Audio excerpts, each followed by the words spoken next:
ٹھیک ہے، یعنی کہ جیسے حضرت عیسیٰ علیہ السلام کو لے آئیں، حضرت عزیر علیہ السلام کو لے آئیں، ٹھیک ہے، سیم حضرت محمد صلی اللہ علیہ وسلم کو لے کے آ جائیں امت محمدی کے لوگ کہ بھائی یہ ہماری شفاعت کریں گے. تو یہاں بڑا ایک مطلب سخت قسم کے جو ہے وہ ہمیں الفاظ اللہ تعالیٰ کی طرف سے نظر آ رہے ہیں. اور پھر اللہ تعالیٰ نے کیا کہا کہ ہم نے ایسے کافروں کے لیے جہنم تیار کر رکھی ہے، یعنی کہ ان کی مہمان نوازی جو ہوگی وہ کس طرح سے ہوگی؟ جہنم سے. تو ہم نے بہت ساری، اس سے پہلے الحمدللہ ہمارے 15 پارے کمپلیٹ ہو گئے، تو ہم نے بہت ساری جگہوں پہ یہ پڑھا کہ جہنم میں جو ہے وہ جو جہنمی لوگ ہوں گے ان کی مہمان نوازی کیسے کی جائے گی، ان کو کیا پیش کیا جائے گا، کس طرح سے ان کے ساتھ رویہ کیا جائے گا. تو یہ ساری چیز جو ہے وہ ہم الحمدللہ پڑھ کے آ چکے ہیں. آیت نمبر 103 ہے، آپ کہیے کہ کیا ہم تمہیں بتائیں اپنے اعمال کے اعتبار سے کہ سب سے زیادہ خسارے میں کون ہے؟ یعنی کہ اللہ تعالیٰ کی طرف سے ایک اور کوسچن کہ جو ہے وہ اعمال کا ذکر کیا گیا، ٹھیک ہے، اعمال کے حوالے سے سب سے زیادہ خسارے میں کون ہے، ٹھیک ہے. تو یہاں پہ اگر ہم دیکھیں تو اس سورہ کی جو شروع کی جو آیات تھی وہاں پہ ہم نے دنیا کی حقیقت کے بارے میں پڑھا تھا، ٹھیک ہے، کہ دنیا کو کیا اس کی حیثیت ہے، اس کی زیب و زینت کے بارے میں، ٹھیک ہے. اور پھر اسی کے ساتھ ہم نے یہ بھی پڑھا تھا کہ یہ دنیا انسان کی آزمائش کے لیے بنائی گئی ہے. اس کو جتنا بھی رنگین کیا گیا ہے لیکن یہ ہے آزمائش. تو یہاں پہ بھی ہمیں وہی والا سیم یہاں پہ چیز نظر آ رہی ہے کہ جو بھی جو ہے وہ لوگ اپنی محنت سے، اعمال کا ذکر کیا گیا نا، تو اگر ان کے اعمال، ان کی بھاگ دوڑ جو ہوگی وہ اگر دنیا کے لیے ہوگی تو سمجھ لیں یہ سارا گھاٹے کا سودا ہے، وہ خاسرون، ٹھیک ہے، خسارے والا جو ہے وہ یا اخسرین اعمال کا ورڈ استعمال کیا گیا، تو مینز جن کے اعمال خسارے والے ہیں. تو یہ ہاں وہ لوگ کہ جو کہ دنیا کی زیب و زینت میں کھو جاتے ہیں، جو کہ دنیا کی رنگینیوں میں کھو جاتے ہیں. تو یہاں پہ اللہ تعالیٰ نے کیا کہا کہ ایسے لوگوں کے لیے جو ہے وہ یہ جو جہنم ہے یہ تیار کی گئی ہے. سیم یہاں پہ اگر ہم دیکھیں تو نبی کریم صلی اللہ علیہ وسلم کی طرف سے ہمیں ایک حدیث بھی ملتی ہے جامع ترمذی کی کہ 3517، اس میں کیا کہا گیا کہ رسول اللہ صلی اللہ علیہ وسلم نے فرمایا کہ ہر انسان جب وہ صبح کرتا ہے تو وہ خود کو بیچتا ہے، ٹھیک ہے، اور پھر یا تو پھر وہ اپنے آپ کو بیچنا شروع کرتا ہے، یا تو پھر وہ اپنے آپ کو آزاد کرا لیتا ہے، یا پھر اپنے آپ کو گناہوں سے ہلاک کر دیتا ہے. اب اس بات کا کیا مطلب ہے، مطلب کیا چیز ہے، کیا حکمت ہے اس بات کے پیچھے میں کہ انسان خود کو بیچتا ہے، ٹھیک ہے. تو اس کو ہم بیچنا ان دا سینس کہ جو بھی انسان ہے جب وہ صبح اٹھتا ہے تو وہ اس دنیا کے لیے، مطلب وہ ان سارے اپنے جو اس کے کام ہوتے ہیں وہ ہوتے ہیں. اب وہ یا تو وہ اپنی جب بیچنے کی بات کی گئی تو وہ یا تو اپنی طاقت بیچتا ہے، ٹھیک ہے، یا وہ اپنی ذہانت بیچتا ہے، یا وہ اپنا وقت بیچتا ہے، ٹھیک ہے، یا وہ اپنی کوئی صلاحیت بیچتا ہے، ٹھیک ہے. اب یہ جتنی بھی چیزیں ہیں یہ اگر ساری کی ساری اگر یہ جو بیچنا ہے یہ اگر دنیا کے لیے ہے تو پھر یہ سمجھ لیں کہ یہ خسارہ ہے، ٹھیک ہے. کیونکہ ہم یہ بات بہت اچھے سے جانتے ہیں کہ رستے اللہ تعالیٰ نے متعین کر دیے ہیں. اب ذہانت کی جو بات کی گئی تو بہت سارے لوگ ہوتے ہیں کہ جو دنیاوی علوم کو حاصل کرنے کے لیے اپنی ذہانت استعمال کرتے ہیں. وقت کی بات کی گئی تو بہت سارے دنیاوی کاموں میں ہم اپنا وقت لگا لیتے ہیں، ٹھیک ہے. تو اس حدیث کا یہی مقصد ہے کہ انسان جب صبح اٹھتا ہے تو وہ اپنا وقت ہوتا ہے وہ اس کو بیچ دیتا ہے. وہ اگر اس نے اس کو کسی گھاٹے کے سودا اس نے کیا تو پھر سمجھ لیں کہ وہ خسارہ ہی خسارہ ہو گیا. لیکن اگر اس نے اپنی آخرت کے لیے اپنے وقت کو بھیجا، اپنی آخرت کے لیے اس نے اپنی ذہانت کو بیچا، اپنی طاقت اس نے آخرت کے لیے لگائی، تو پھر جو ہے وہ ایسے لوگوں کا جو ہے وہ ایک الگ جو ہے وہ انجام ہے. لیکن اگر یہاں پہ جیسے آیت میں خسارے کی بات کی گئی ہے تو اسی چیز کو آیت 104 میں بھی جو ہے وہ کنٹینیو کیا جا رہا ہے کہ وہ لوگ جن کی کوشش دنیا ہی کی زندگی میں گم ہو کر رہ گئی. تو یہاں سے ہمیں کیا پتہ لگتا ہے کہ ایسے لوگ کہ جو صرف اور صرف دنیا کے لیے کوشش کرتے ہیں، مطلب آخرت کو وہ فراموش کر دیتے ہیں، ان کی ساری محنت، ان کا ٹائم، ان کی جتنا بھی ان کی کوششیں ہیں وہ صرف اور صرف دنیا کے لیے ہیں. تو یہاں پہ آپ یہ سمجھ لیں کہ آپ بالکل خسارہ ہے، ایسے لوگوں کے لیے خسارہ ہے کہ انہوں نے اپنی دنیا کے لیے تو اتنی محنت کی لیکن آخرت کے لیے انہوں نے کوئی محنت نہیں کی، کوئی پلاننگ نہیں کی، ٹھیک ہے. تو یہاں پہ ہم ایزیلی یہ بات سمجھ سکتے ہیں کہ ان کا جو مطلوب تھا وہ کیا ہے، یعنی کہ انہوں نے کس چیز کی طلب کی ہے، انہوں نے دنیا کی ہے یا آخرت کی ہے۔ تو یہاں پہ جو ہے وہ ہمیں بہت سنجیدگی کے ساتھ جو ہے وہ اس بات کو جو ہے وہ اس کے اوپر غور و فکر کی ضرورت ہے، اور ہمیں یہ بھی جو ہے وہ ایک ملتا ہے کہ اگر جو ہے وہ ہمارا جو پرائیورٹی ہے وہ آخرت ہے، تو پھر ہمیں جو ہے وہ اس کے لیے ہمیں اپنا وقت اور اپنی محنت جو ہے وہ ہمیں انہی کاموں میں صرف کرنی پڑے گی جو کہ ہمیں آخرت میں کامیاب کر سکیں۔ اسی طرح سے ہم دیکھتے ہیں سیم اسی طرح کا کانٹیکس جو ہے وہ ہمیں سورہ بنی اسرائیل کی آیات میں بھی ہم نے پڑھا تھا 18 سے لے کر 20 تک، کہ اس میں کیا کہا گیا کہ جو کوئی طلبگار بنتا ہے دنیا کا تو ہم اس کو دے دیتے ہیں، اور جو کچھ ہم چاہتے ہیں، جس کے لیے چاہتے ہیں، پھر ہم مقرر کر دیتے ہیں اس کے لیے جہنم۔ یعنی کہ جو کوئی بھی جو ہے وہ دنیا کے لیے کرتا ہے تو اللہ تعالیٰ کہتے ہیں کہ دنیا مانگو گے تو دنیا مل جائے گی، ٹھیک ہے، لیکن آخرت میں کیا ہوگا کہ جہنم ہوگی، ملامت ہوگی، وہ انسان دھتکارا ہوا ہوگا، ٹھیک ہے۔ اسی طرح سے دیکھیں کہ اگر کوئی آخرت کا طلبگار ہوگا اور آخرت کے لیے کوشش کرے گا تو پھر وہ جس قدر کوشش کرے گا اس قدر ہی اس کو جو ہے وہ اس کی اس کوشش میں کامیاب کیا جائے گا۔ تو یہاں پہ ہمیں جو ہے وہ ان دونوں آیات سے کیا سبق ملتا ہے کہ اگر دنیا کے لیے کوشش کریں گے تو پھر ہمیں رستہ جو ہے وہ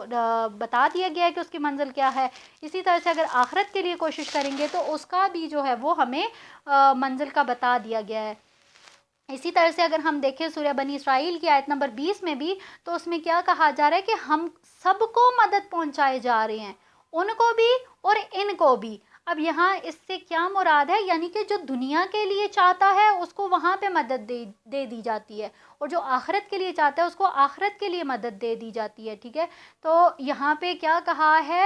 اسی آیت کے آخر میں کہ اور وہ سمجھتے ہیں کہ وہ بہت اچھا کام کر رہے ہیں، اور یہی وہ لوگ ہیں جنہوں نے انکار کیا اپنے رب کی آیات کا اور اس کی ملاقات کا۔ یعنی کہ یہاں پہ کنکلوڈ کر کے اللہ تعالیٰ نے کیا کہہ دیا کہ یہ جو لوگ اللہ اور قرآن کو مطلب وہ اقرار تو کرتے ہیں، وہ مانتے بھی ہیں، لیکن اس کے ساتھ وہ آخرت کو اگر وہ بھول بیٹھے ہیں نا، تو اٹ مینس کہ انہوں نے جو ہے وہ اللہ تعالیٰ کی آیات کا انکار کیا ہے، انہوں نے آخرت کا انکار کیا، اللہ تعالیٰ کی ملاقات کا انکار کیا ہے۔ تو یہاں پہ ان کے لیے اللہ تعالیٰ نے کیا کہا کہ تو برباد ہو گئے ان کے اعمال، اور ہم قائم نہیں کریں گے ان کے لیے قیامت کے دن کوئی وزن۔ اب وزن سے کیا مراد ہے، یعنی کہ ان کے جو اعمال ہوں گے قیامت والے دن وہ نہیں تولے جائیں گے، ان کا کوئی وزن نہیں کیا جائے گا۔ تو یہاں پہ ہمیں ایک چیز جو ہے وہ سمجھنی ہوگی کہ ایسی نیکیاں جو کہ ایمان اور یقین سے خالی ہوں گی تو پھر اللہ تعالیٰ کا جو ہے وہ ان میں اللہ تعالیٰ کے نزدیک ان کی کوئی حیثیت بھی نہیں ہے، ٹھیک ہے، ایسی نیکیاں ضائع کر دی جائیں گی۔ آیت نمبر 106 ہے، اور ان کا بدلہ جہنم ہے بسبب اس کے کہ انہوں نے کفر کیا اور میری آیات اور میرے رسولوں کا مذاق اڑایا۔ اب یہاں پہ جو ہے وہ کیا کہا جا رہا ہے کہ ایسے لوگوں کا جو منزل ہے وہ جہنم ہے، ٹھیک ہے، اور اسی کے ساتھ کیا کہا جا رہا ہے، ریزن کیا بتائی گئی کہ انہوں نے میری آیات اور میرے رسولوں کا مذاق اڑایا ہے، ٹھیک ہے۔ تو یہاں پہ ہم یہ بات دیکھتے ہیں کہ کوئی بھی رسول ہوتا ہے وہ کس چیز کی دعوت دیتا ہے، اللہ تعالیٰ کی، اور وہ آیات یا جو کچھ بھی ہوتی ہیں وہ اللہ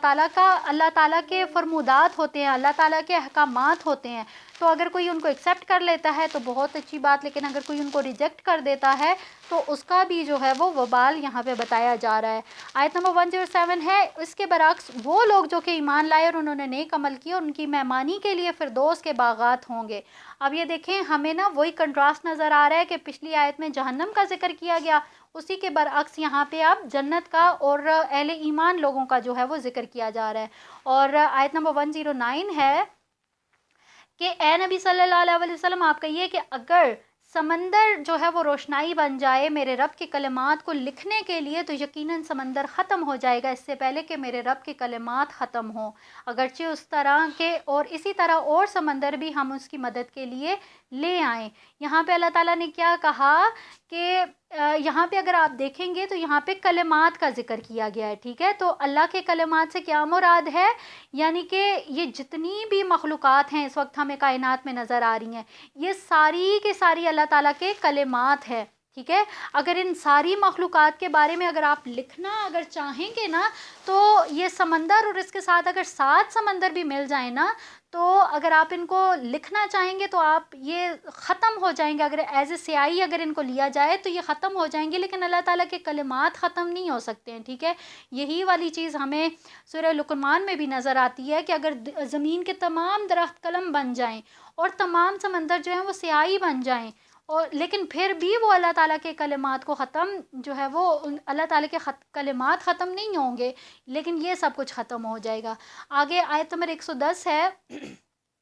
اے نبی صلی اللہ علیہ وسلم آپ کہہ دیجئے میں تو بس تمہاری ہی طرح کا ایک انسان ہوں، مجھ پر وحی کی جاتی ہے، تمہارا معبود بس ایک ہی معبود ہے. بس جو کوئی بھی امید رکھتا ہو اپنے رب سے ملاقات کی تو اسے چاہیے کہ وہ نیک اعمال کرے اور اپنے رب کی عبادت میں کسی کو شریک نہ کرے. یعنی کہ اگر یہاں پہ اگر آپ دیکھیں گے تو اس پوری سورہ کا ایک خلاصہ جو ہے وہ بیان کیا گیا ہے اس ایک آیت میں، اور وہ خلاصہ کیا ہے کہ عقیدہ توحید. ٹھیک ہے. وہ عقیدہ توحید آپ کے عمل میں بھی ہو، وہ آپ کی باتوں میں بھی ہو، آپ کے ہر چیز میں آپ کا عقیدہ توحید جو ہے وہ چھلک رہا ہو. تو اسی کے بارے میں جو ہے وہ یہاں پہ یہ کیا کہا گیا کہ جو کوئی بھی جو ہے وہ اللہ تعالیٰ سے ملاقات کی امید، یعنی کہ جس کا آخرت کے اوپر ایمان ہے نا تو وہ جو ہے وہ کبھی بھی اللہ تعالیٰ کے ساتھ کسی کو بھی شریک نہیں کرے گا. الحمدللہ یہاں پہ ہماری سورہ جو ہے وہ کمپلیٹ ہو گئی، اور